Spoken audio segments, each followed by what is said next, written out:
پہلا مرحلہ یہ ہے کہ جہاں تک دین کی بنیادی تعلیم تھی، توحید، اللہ کی عبادت، اپنے معاملات میں اللہ کے احکام کی پیروی، بس دین اتنا ہی تھا. ابھی نظام زندگی کا تصور تھا ہی نہیں. یہ تو یوں سمجھیے کہ پچھلے کوئی 200 برس کی بات ہے کہ نظام، ریاست، ورنہ حکومت کا لفظ استعمال ہوتا تھا. ریاست، اسٹیٹ ایک ایبسٹریکٹ کانسیپٹ ہے. ریاست، شہری ریاست کے وفادار ہوتے ہیں، حکومت کے نہیں ہوتے. حکومت کو تو بدلنے کا حق ہے ان کا، بائی الیکشن اور by agitation. They have the right to change the government. ریاست کے وہ وفادار. یہ جو نظام آج دنیا میں ہے اس نے جکڑ لیا ہے انسان کو. آپ کی آزادی بہت کم رہ گئی. نظام تعلیم سرکاری سطح پر طے ہو رہا ہے. آپ کیا کریں گے؟ آپ اپنے بچے کو غار میں بند کر دیں گے؟ کہاں لے جائیں گے؟ ان پڑھ رکھیں گے؟ کیا کریں؟ آپ اپنے بچے کو اس نظام تعلیم کے حوالے کر کے اپنے ہاتھ دھو لیجئے. پھر واش یور ہینڈز آف. پچھلے زمانے میں سود کوئی لیتا تھا، دیتا تھا، چھی چھی چھی چھی چھی لوگ کہتے تھے، چھی چھی چھی چھی. وہ میرا خیال ہے کہ اب کم سے کم 25 برس ہو گئے ہوں گے. ہم نے یہاں آئی بی اے آڈیٹوریم جو ہے بندر روڈ پر ہی ہے، گارڈن روڈ اور بندر روڈ کے چوراہے پر، وہاں ہم نے اپنی قرآن کانفرنس کی تھی. تو اس وقت کراچی یونیورسٹی کے اندر ایک ہوتے تھے head of economics, Hyderabad Deccan سے تعلق تھا.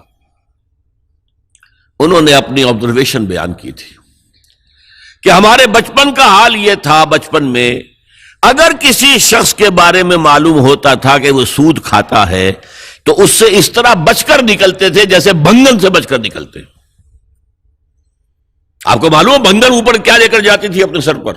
یہ کوئی فلش وغیرہ تو نہیں تھا اس زمانے میں. اس کی ٹوکری میں کیا ہے؟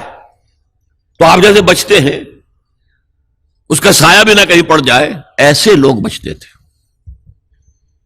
لیکن اس وقت کیا تھا؟ ابھی نظام سودی نہیں تھا، ابھی پرسنل تھا معاملہ، جو چاہے لے جو چاہے نہ لے. آج پورا نظام سود میں جکڑا ہوا ہے. سود اس میں تانے بانے کی طرح پرویا ہوا ہے.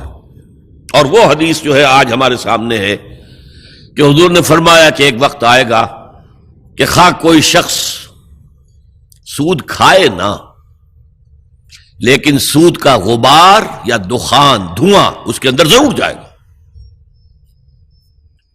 جیسے کہ اگر ہوا میں ڈسٹ سسپینشن ہو جائے، غبار ہے، تو کیا کریں گے؟ آپ ناک بند کر لیں گے، سانس نہیں لیں گے، مر جائیں گے. سانس تو لینا ہے، غبار جائے گا کہ نہیں آپ کے پھیپھڑے کے اندر؟ آپ کا کوئی چوائس نہیں ہے. دھواں ہے، کہیں دھواں پھیل گیا ہے تو آپ سانس لینا تو بند نہیں کر سکتے، دھواں جائے گا. آج وہ دھواں یا غبار میرے اندر جا رہا ہے، آپ کے اندر جا رہا ہے. یہ نظام کی بات ہے. لہذا محمد الرسول اللہ صلی اللہ علیہ وسلم جس دور کے فاتح ہیں، فاتح سے مراد افتتاح کرنے والے، فاتح کے معنی کانکرر کے بھی ہیں، اور ایک یہ کہ افتتاح ہو رہا ہے، فاتح. جس دور کے فاتح ہیں اس دور میں یہ انسان کا نظام جانے والا تھا چوٹی تک، اور اس کی جڑیں پڑ چکی تھی. الیوم اکملت لکم دینکم واتممت علیکم نعمتی ورضیت لکم الاسلام دینا. لہذا شہادت حق، کار رسالت کے لیے شہادت کی ذمہ داری تب پوری ہوگی جب وہ نظام قائم کر کے دنیا کو دکھا دیں